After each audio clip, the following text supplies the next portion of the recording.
अस्सलाम वालेकुम। आज का हमारा टॉपिक बायोलॉजी से रिलेटेड है थर्मोरेगुलेशन।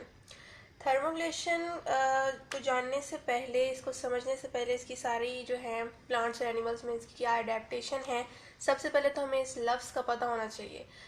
थर्मोरेगुलेशन, थर्म का मतलब जो होता है वो हीट होता है, और किस रेगुलेशन, तो साफ पता लग रहा है कि हीट की रेगुलेशन हो रही है। थर्मो रेगुलेशन का मतलब होता है यानी टेम्परेचर का, इंटरनल टेम्परेचर का मेंटेन होना with in a tolerable range. तो इसकी डेफिनेशन क्या बनती है? द मेंटेनेंस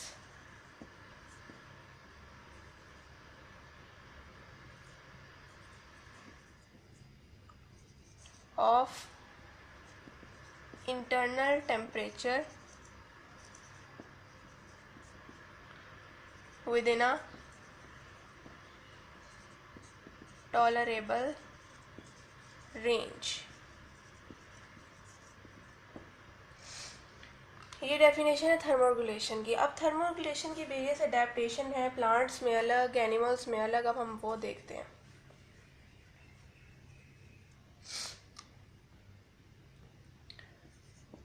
पहले हम अडेप्टेशन इन प्लांट्स को स्टडी करते हैं।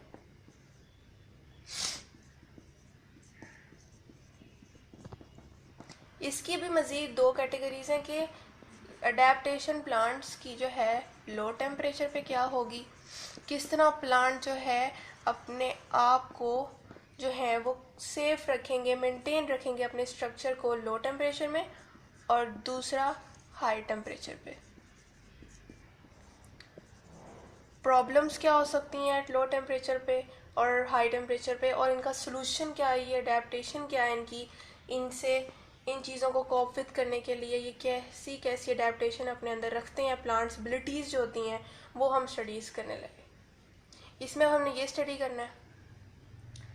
पहले हम हाई टेम्परेचर की बात कर लेते हैं कि प्लांट्स हाई टेम्परेचर में अपने आप को, अपने स्ट्रक्चर को किस तरह मेंटेन रखते हैं from external temperature. High temperature में क्या होता है कि जो एंजाइम जो है वो प्लांट्स का फंक्शन, सारा मेटाबॉलिक जो फंक्शन है उसको परफॉर्म कर रहे होते हैं एंजाइम्स। लेकिन एंजाइम्स की ये एक खसूसियत ही समझ लें कि ये मेटाबॉलिक जो है प्रोसेस को जो है प्रोसीड करते हैं, लेकिन हाई टेम्परेचर पे ये डीनेचर हो जाते हैं, इनका स्ट्रक्चर जो है वो लॉस्ट हो जाता है, डीनेचरेशन हो जाती है ऑफ एंजाइम्स, डीनेचरेशन हो जाती है हाई टेम्परेचर पे। अगर डीनेचरेशन एंजाइम्स की होगी, एंजाइम के ऊपर प्लांट का पूरा मेटाबॉलिक सिस्टम जो है वो बेस कर रहा है, इंटरनल हीट प्रोडक्शन का पूरा सिस्टम, तो फिर एंजाइम के डैमेज होने की वजह से प्लांट की डेथ भी हो सकती है। तो प्लांट्स इन चीज़ों में क्या करता है, हाई टेम्परेचर में अगर प्लांट के इर्द गिर्द जो है टेम्परेचर बहुत हाई हो तो वो क्या करते हैं, अपने इवेपोरेटिव कूलिंग करने लग जाते हैं। अब इसका सोल्यूशन इन्होंने क्या निकाला है कि ये अडेप्टेशन ही है in order to cope with such situation, कि वो क्या करते हैं कि अपने मैनेज करने के लिए हाई टेम्परेचर को वो इवेपोरेशन करते हैं। इवेपोरेशन ट्रांसपायरेशन के थ्रू होती है इवेपोरेशन, और ये कूलिंग रिस्पॉन्स जो है क्रिएट करती है, कूलिंग इफेक्ट जो है वो बनता है, जिसकी वजह से प्लांट अपना टेम्परेचर मेंटेन रखते हैं हाई टेम्परेचर।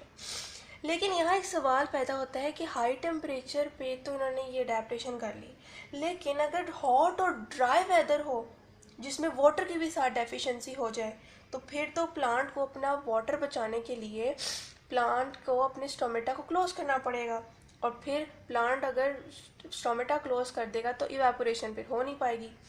तो उस केस में क्या होगा,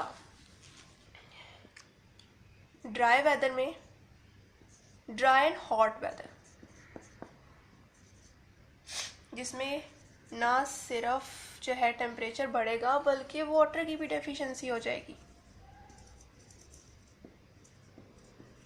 और वाटर को अपने अंदर प्लांट जो है कंजर्व करने के लिए फिर अपने स्टोमेटा को क्लोज कर लेंगे, स्टोमेटा क्लोज, और उसके बाद इवेपोरेशन किसके ज़रिए हो रही थी अपने आप को मेंटेन रखने के लिए हाई टेम्परेचर, स्टोमेटा के ज़रिए। स्टोमेटा ओपन थे तो इवेपोरेशन हो रही थी, water in the form of vapours बाहर आ रहा था। लेकिन अगर स्टोमेटा ही क्लोज हो गए वाटर डेफिशिएंसी से बचने के लिए, तो फिर प्लांट उस केस में फिर उसको नुकसान होगा।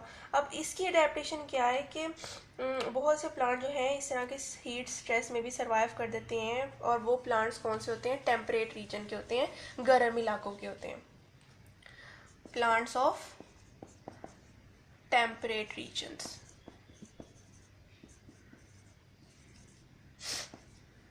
जो कि 40 डिग्री सेल्सियस और इससे भी अबव का जो है टेम्परेचर जो है वो बर्दाश्त कर सकते हैं, उसमें रह सकते हैं, सर्वाइव कर सकते हैं। ऐसा कैसे हो सकता है? इन प्लांट्स के पास ऐसी क्या खसूसियत है? अब इनकी अडेप्टेशन भी देख लेते हैं कि आखिर इनमें ऐसा क्या है कि ये लोग टेम्परेट रीजन में रहते हैं और 40 से भी अबव डिग्री का जो टेम्परेचर है उसमें जो है सर्वाइव कर सकते हैं। असल में ये जो इनके सेल्स हैं, the cells of these plants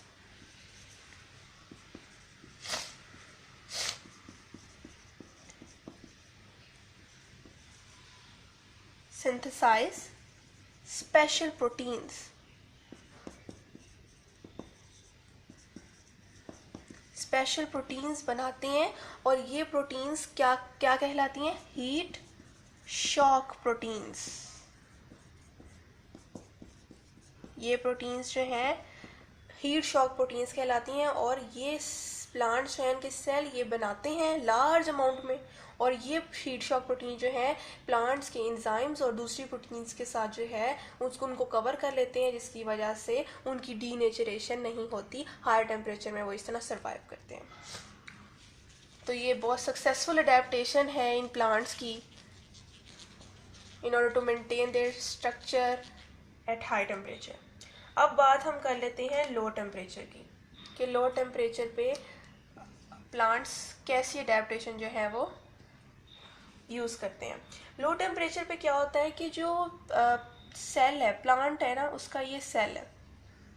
अब मैं इसका इतना सा पोर्शन जो है लार्ज कर लूँ, तो प्लांट का जो सेल है तो यूं करके इसकी जो है होती है स्ट्रक्चर होता है,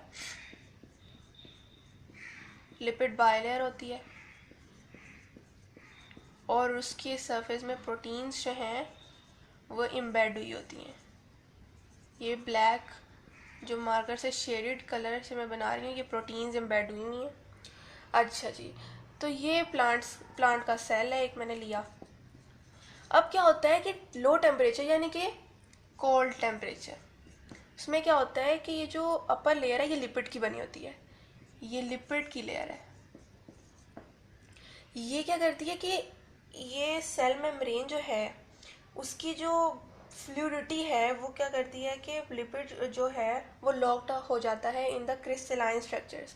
अब ज़्यादा सर्दी पड़ रही है, ये जमना शुरू हो जाएगी, इनकी फ्लूइडिटी जो है वो ख़त्म होने लग जाएगी। सेल वॉल का अंदर का स्ट्रक्चर है ये सेल वॉल जो है वो प्लांट सेल्स में होती है, एनिमल सेल्स में नहीं होती। तो उसके अंदर जो सेल मेम्ब्रेन है उसकी ये एक झिल्ली टाइप होती है, इसकी फ्लूइडिटी होती है, थोड़ा थोड़ा एक पानी टाइप इनका जो है वो स्ट्रक्चर होता है, लेकिन ज़्यादा टेम्परेचर होने की वजह से वो फ्लूइडिटी ख़त्म हो जाती है, लिपिड जो है वो क्रिस्टलाइन स्ट्रक्चर में लॉक्ड हो जाते हैं। तो उस वक्त क्या होता है कि सेल मेम्ब्रेन असल में फंक्शन क्या करती है? मोस्ट ऑफ द सॉल्यूट जो है वो ट्रांसपोर्ट करती है विद इन द सेल और आउटसाइड। ट्रांसपोर्टेशन का जो प्रोसेस है वो अफेक्ट होगा इस चीज़ से। अगर लिपिड की लेयर ही जो है वो लॉक्ड अप हो गई है इन द क्रिस्टलाइन स्ट्रक्चर, तो ट्रांसपोर्टेशन कैसे होगी आउटसाइड और inside the cell by passive and active transport. तो इस चीज़ के लिए इन्होंने इनके जो स्ट्रक्चर है प्रोटीन का ये भी अफेक्ट होगा। तो इनकी अडेप्टेशन अब क्या है, अब ये देख लेते हैं कि इस चीज़ को वो कॉप विद कैसे।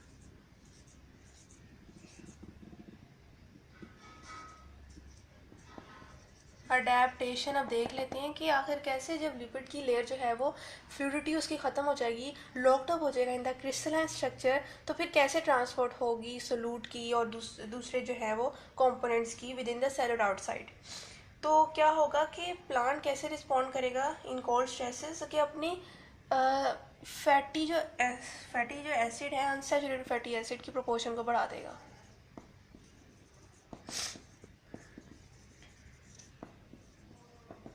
की प्रोपोर्शन को बढ़ा देगा, जो कि मेम्ब्रेन को ये करने पर इनेबल करेंगी कि वो अपने स्ट्रक्चर को मेंटेन कर सकें, क्रिस्टल फॉर्मेशन ना हो और वो कोल्ड और या लो टेम्परेचर पे सरवाइव कर सकें। लेकिन अब अनसैचुरेटेड सैचुरेटेड फैटी एसिड का पता होना ज़रूरी है कि अनसैचुरेटेड में डबल बॉन्ड होता है या ट्रिपल बॉन्ड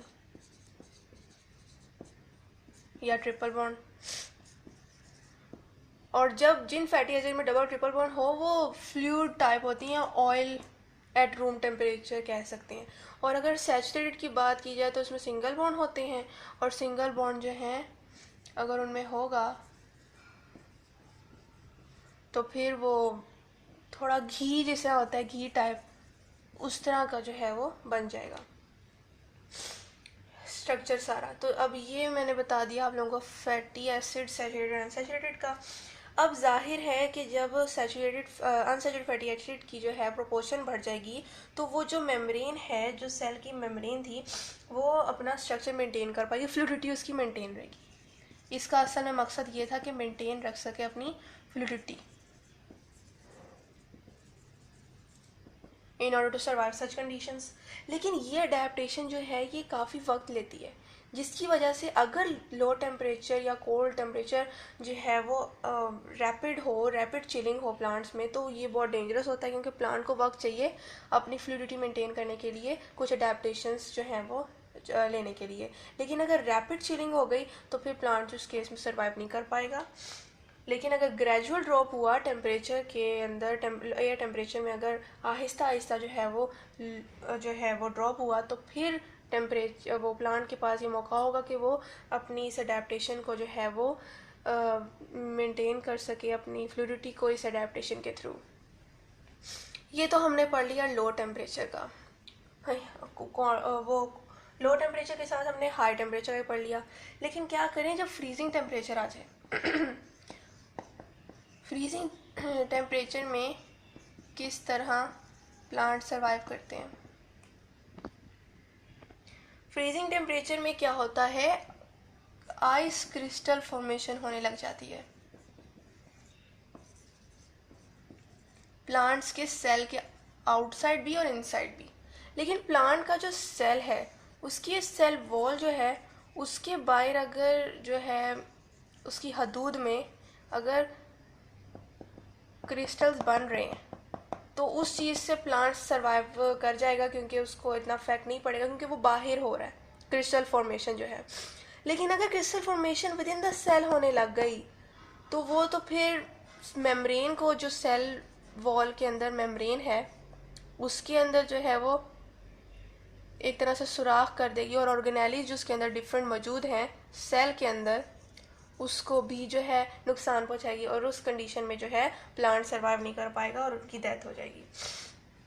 अब इस चीज़ से बचने के लिए क्या करते हैं कि जो सेल है, सेल की ये वॉल है और ये क्रिस्टल बाय जो हैं फॉर्म हुए हैं जो सेल को नुकसान नहीं पहुंचा रहे। ये सेल वॉल थी, ये सेल मेम्ब्रेन है जो इनर लेयर है, और यहाँ पर डिफरेंट ऑर्गेनेलिज मौजूद हैं। अब अगर क्रिस्टल फॉर्मेशन को रोकना है अंदर बनने से, तो क्या करेगा कि प्लांट के जो नेटिव हैं जैसे कि ओक्स हैं, मैपल्स हैं, रोजेस, ये सारे इन्होंने क्या अडेप्टेशन जो है वो ली कि वो अपनी अंदर सोलूट की कंसंट्रेशन को बढ़ा देते हैं। जो साइटोप्लाज्म है उसके अंदर सोलूट की कंसंट्रेशन को बढ़ा देते हैं।